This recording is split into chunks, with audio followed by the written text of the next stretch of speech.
Guys अस्सलाम वालेकुम। तो गाइस ये रही हमारी लर्निंग असेसमेंट है 10.14। तकरीबन हम कह लें कि अख्ताम के करीब हैं। तो देखें गाइस यहाँ पे हमने फाइंड आउट करना है वी एस को, वी नॉट उसने हमें दी हुई है तो काफ़ी लंबा प्रोसेस हो सकता है। तो यहाँ पे आपको पता है V2 एग्जिस्ट करता है, ठीक है। यहाँ पे V2 एग्जिस्ट करता है हमारा और यहाँ पे V1 एग्जिस्ट करते हैं, ठीक हो गया।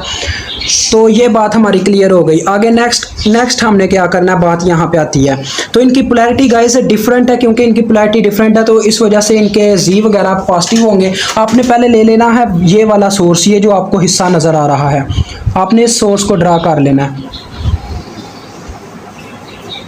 मैं आपको बताता हूँ आपने किस तरह से डील करना है। 2 ओहम ये हमारा आ गया जी, -j5 ओहम, और उसके बाद ये J4 ओहम, ये 10 ओहम।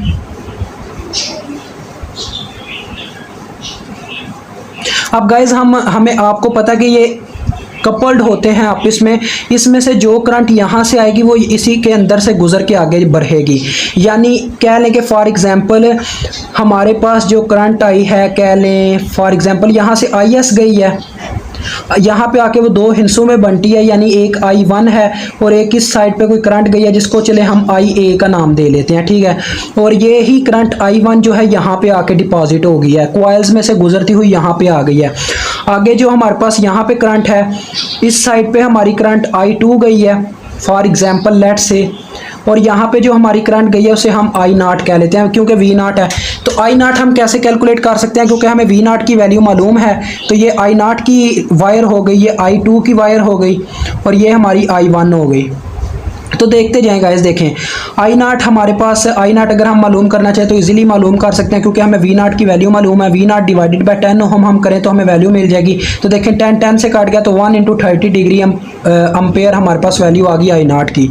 I0 मालूम हो चुकी है तो हम इसके थ्रू I2 को मालूम कर सकते हैं। वो किस तरह से जी, देखिएगा कि हम अगर लगाते हैं फार्मूला यहाँ पे I0 के लिए चले हम लगाते हैं current division rule for example. तो हमारे पास क्या लगेगा जी, सॉरी ये यहाँ पे थोड़ी मिस्टेक हो गई, यहाँ पे I2 नहीं आएगी, यहाँ पे ही I2 आएगी क्योंकि वो करंट पीछे से ट्रांसफ़र नहीं हो सकती। यहाँ पे तो ट्रांसफार्मर का क्या लें कि कंसेप्ट है, तो यहाँ पे ये ट्रांसफ़र नहीं हो सकती। माजरत चाहूँगा, थोड़ी मिस्टेक हो गई है। चलें अब बात करते हैं। तो गाइज I0 का क्या फार्मूला लगेगा, इसके पैरेलल में जो रेजिस्टेंस है उसे ऊपर रख लो डिवाइडेड बाय टोटल रेजिस्टेंस, यानी कि 10 + J4 और ये भी उसके हिस्से में आ जाएगी। यानी ये ओवरऑल वायर की रेजिस्टेंस आ गई plus this resistance multiply by total current जिसकी वैल्यू है I2।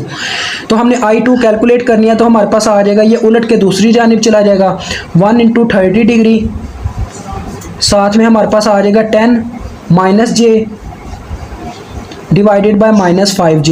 ये उलट के देखें दूसरी जानिब चला गया। इसको कैलकुलेटर पे पुट करके फाइंड आउट कर लें। तो लिहाजा गाइज अब इसको मैंने कैलकुलेट किया तो मेरे पास आ रहा है 20.1 × फेजर एंगल 114.3 डिग्री अम्पेयर। तो गाइज यहाँ पे एक मिस्टेक हो गई थी, इसकी पोलैरिटी सेम ही है। पता क्यों, क्योंकि इनके साइन देखें, साइन बताते हैं इनकी पोलैरिटी सेम, और ये मैं डॉट लगाना भूल गया था, इनकी पोलैरिटी सेम है। तो I2 हमें अगर मालूम हो चुकी है तो हम I2 के थ्रू कैसे I1 को फाइंड आउट कर सकते हैं, ये आपको पता होना चाहिए कि मैंने आपको फार्मूला बताया था I1 हमारे पास बराबर होती है -n I2 के जब पोलैरिटी सेम हो। तो n हमारे पास यहाँ पे कितना है, देखें n यहाँ पे n1 ये है, n2 ये है, तो n बराबर होता है n2 डिवाइडेड बाय n1।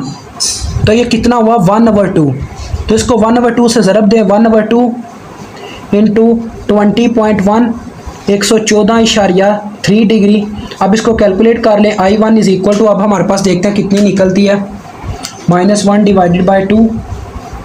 तो लिहाजा गाइज मेरे पास I1 फाइंड आउट हो चुकी है। 10.1 × फेजर एंगल मेरे पास जो आ रहा है वो है guys -65.7 degree ampere. Current find out हो चुकी है। अब हमने इसकी ना इम्पीडेंस फाइंड आउट कर लेनी है।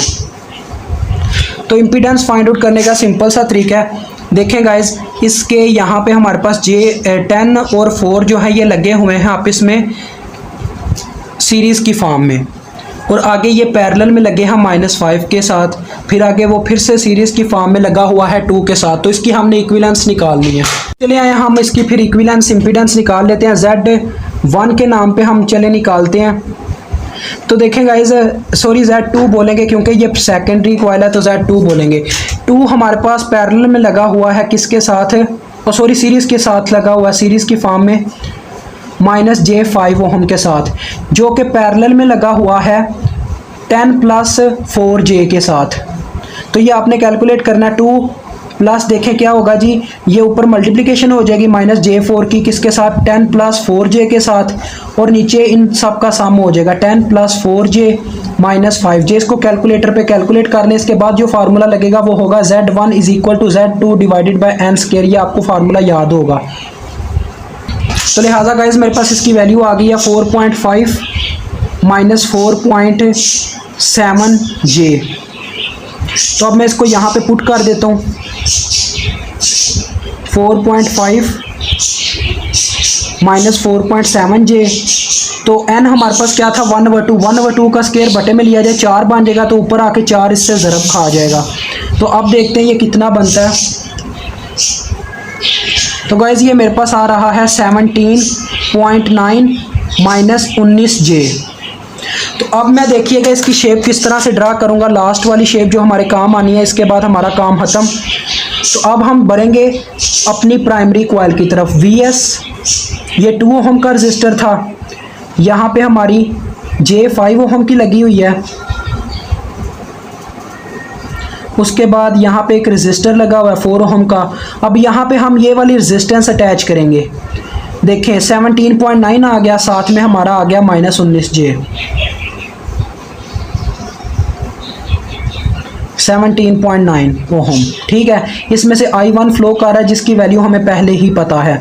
तो IS हमने फाइंड आउट करना है गाइस, जिसके थ्रू हम VS को फाइंड आउट कर सकें। तो काफ़ी सिंपल फार्मूला होने वाला, देखिएगा, चेक कीजिएगा। देखें गाइस, I1 जब हमें मालूम है तो हम IS कैसे मालूम कर सकते हैं। अगर हम I1 का फार्मूला लगाएं करंट डिवीजन रूल पे, इसके पैरेलल वाली ब्रांच की वोल्टेज रेजिस्टेंस ऊपर आएगी जो कि J5 है, डिवाइडेड बाय टोटल रेजिस्टेंस जो कि हो जाएगी 4 + 17.9 - 19.5j, सॉरी -19j, और उसके बाद +5j ये वाला भी आ जाएगा, मल्टीप्लाई बाय IS।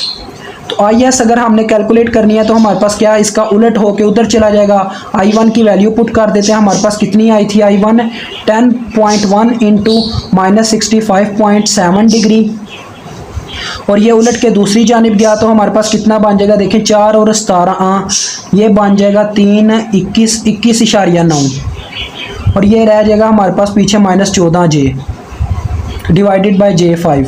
तो इसको कैलकुलेट कर लें। तो लिहाजा गाइज मेरे पास आंसर आ गया इस चीज़ का 52.5 × phasor angle 171.7 degree ampere. IS find out हो चुकी है। अब हमें क्या चाहिए ताकि हम VS को फाइंड आउट कर सकें। तो सिंपल सा काम ख़त्म हो चुका है तकरीबन गाइज। बस हमने एक काम करना है, यहाँ पे क्या फार्मूला लगेगा। देखें VS हमारे पास बराबर होगी 2IS, क्योंकि 2 एक रजिस्टर के क्रॉस हमारी वोल्टेज गई है IS। उसके बाद हमारे पास I1 इसमें जमा होगी। तो गैस ध्यान से देखें, काफ़ी सिंपल है, ठीक है। देखें 2IS तो आ गई, आगे ये भी करंट हमें इसके अंदर ऐड अप करवानी है, ठीक है। तो लिहाजा हमें क्या करना पड़ेगा, यहाँ पे ये भी ऐड करना पड़ेगा I1 × ये जो टोटल इसमें रेजिस्टेंस आ रहे हैं 4 + 17.9 - 19j। तो ये सब आगे इस कॉइल की जो करंट है अब हमें वो मालूम करनी है। तो देखें आधा हिस्सा यहाँ पे करंट का चला गया। अगर हमें ये करंट मालूम करनी है तो हमें टोटल में से क्या करना पड़ेगा, इसे माइनस करना पड़ेगा। यानी कह लें हमारे पास IS बराबर है I1, यहाँ पे फॉर एग्जांपल हमारे पास I3 नाम की कोई करंट जा रही थी I1 + I3 के। तो अगर हमने I3 कैलकुलेट करनी है तो हमारे पास क्या फार्मूला बनेगा, IS - I1। तो ये चीज़ आपने पुट करके इसके एक क्रॉस भी फाइंड आउट कर लेने हैं वोल्टेजेस। तो अगर आप इसके क्रॉस फाइंड आउट कर लेते हैं वोल्टेजेस गाइस, तो लिहाजा हम क्या करेंगे नेक्स्ट फिर तो गाइज अगर हम ये वाली करंट I3 वाली करंट फाइंड आउट कर लेते हैं तो हमें इस चीज़ को ख़त्म करना पड़ेगा, क्योंकि हमारे यहाँ तक ही फिर कह लें कि ओवरऑल वोल्टेज एग्जिस्ट करेंगे, यहाँ पे हमें जाने की ज़रूरत ही नहीं पड़ेगी। तो इसको माइनस भी कर दें I1, यानी कह लें कि इसको लिखने की ज़रूरत ही नहीं है, ये बस आपको समझाने के लिए मैं लिख रहा था, ठीक है। हमने बस ये वोल्टेज पूरे करने हैं, यानी 2 ओहम और जो इसके क्रॉस हमारे ड्रॉप हुए हैं, तो इसके क्रॉस जो हमारी करंट होगी वो होगी IS माइनस I1। ये मैंने आपको बता दिया किस तरह से आगे J5 से मल्टीप्लाई हो जाएगा। तो चलें वैल्यूज़ पुट करते हैं। तो देखें 2 इंटू IS की वैल्यू है हमारे पास 52.5 इंटू 171.7 डिग्री, और यहाँ पे दरमियान में प्लस है 52.5 इंटू 171.7 डिग्री माइनस I1 की वैल्यू जो कि हमारे पास थी 10.1 इंटू माइनस 65.7 डिग्री, और बाहर आ गया J5। इसको ओवरऑल कैलकुलेटर पे पुट करके फाइंड आउट कर लें VS। तो लिहाजा गाइज हमारी वोल्टेज फाइंड आउट हो चुकी है, जिसकी वैल्यू आई है 325.11 into phasor angle minus 125.3 degree volt. तो इस तरह से गाइज ये क्वेश्चन होता है हल। इंशाल्लाह मिलेंगे नेक्स्ट वीडियो में।